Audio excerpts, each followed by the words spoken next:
Sucesso, e a partir de agora nós vamos falar aqui com a doutora Flávia Mendanha, que é a procuradora-geral do município de Jaraguá, a respeito dessa questão do feriado que suscitou dúvidas em várias pessoas, se amanhã e sexta é feriado ou não. Procuradora, bom dia, bem-vindo aqui ao Jornal da Sucesso. Bom dia, Harilton, bom dia a todos os ouvintes aí da Rádio Sucesso. O que eu posso ajudá-los? Em relação à questão do que foi postado ontem, o feriado amanhã e sexta-feira, é feriado?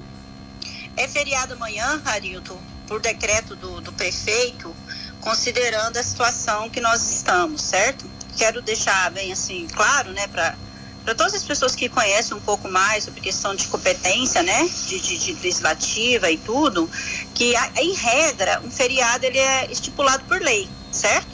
Entretanto, essa situação que nós estamos vivendo de calamidade, ela permite o prefeito decretar esse feriado. Então, nós estamos decretando feriado amanhã, na quinta-feira. Sexta-feira é feriado nacional, né? Também disposto por lei. Então, amanhã é feriado na cidade de Jaraguá. Bom, aí tem aquelas perguntas. O patrão é obrigado a dar o feriado amanhã?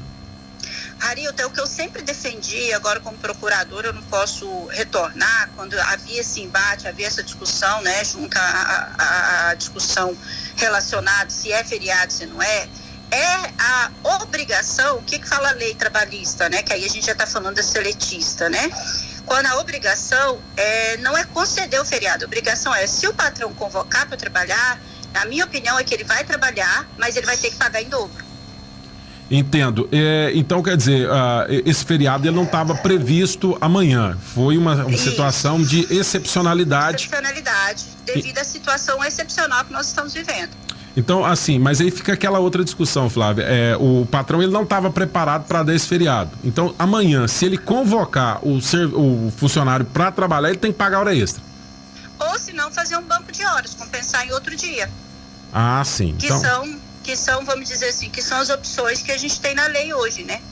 Tá ou ele faz ou ele compensa em outro feriado. Por exemplo, dia 21 de abril, que é numa quinta, ele pode compensar na sexta do próximo dia 22. Entendeu? Entendi. Né? Então, o que a gente precisa, Harilton, o que a gente precisa é a compreensão de todos, aqueles que tiverem condição de cumprir com o feriado, cumprir com a determinação, é muito importante para que a gente possa conseguir realmente manter a curva caindo, entendeu? De contaminação. Porque segunda-feira nós vamos retomar todas as atividades, e as atividades que elas geram um pouco mais de aglomeração, né, que é essas atividades de lazer, as atividades esportivas. Então, assim, para que a gente possa conseguir realmente ter justificativa para que isso continue aberto, certo? Então, assim, a intenção da Secretaria de Saúde, a intenção do prefeito é que a gente faça todas as medidas para garantir a permanência da abertura, para que a gente não precise daqui 14 dias fechar novamente. Então, se todos colaborarem, a gente não vai ter que fechar. E o ponto facultativo hoje é para os órgãos públicos a partir do meio-dia? Meio-dia, exatamente. O ponto facultativo hoje é para os órgãos públicos a partir do meio-dia. Tá certo. Só para a gente esclarecer rapidíssimo, aquele negócio do toque de recolher nesse decreto não foi citado, então... Isso que eu quero deixar, assim, porque eu sempre brinco assim, eu falo assim, às vezes a gente está elaborando as minutas, né, auxiliando o prefeito, e esquece que nem todos pode ter, vamos dizer assim, a noção do que isso abrange. Quando você pega esse decreto que é o 322, você vai ver que a todo momento ele se refere ao 086. Por que o 086? Porque o 086 é que traz os protocolos. Quando você vai lá no artigo 8º desse decreto que fala revogado as disposições ao contrário, quer dizer o seguinte, que ele só revoga o que está em contrariedade aos demais decretos. Então, se nesse decreto não falou que ele vai ter o toque de recolher, no outro decreto ele prevalece. Só que ao mesmo tempo, como a gente está deixando os bares até 22h30, com 30 minutos de tolerância até as 23, fica incoerente, né? A gente permanecer com o toque de recolher. Mas a ideia é que a polícia oriente às 23 horas todos se recolherem.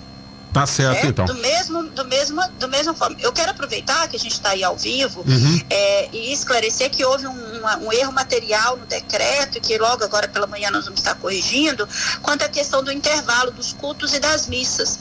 que nós tínhamos colocado 3 horas e serão 2 horas, porque se a gente deixa 3 horas, fica incoerente com o nosso objetivo, no sentido de que a gente quer que tenha mais missa para não precisar aglomerar, né?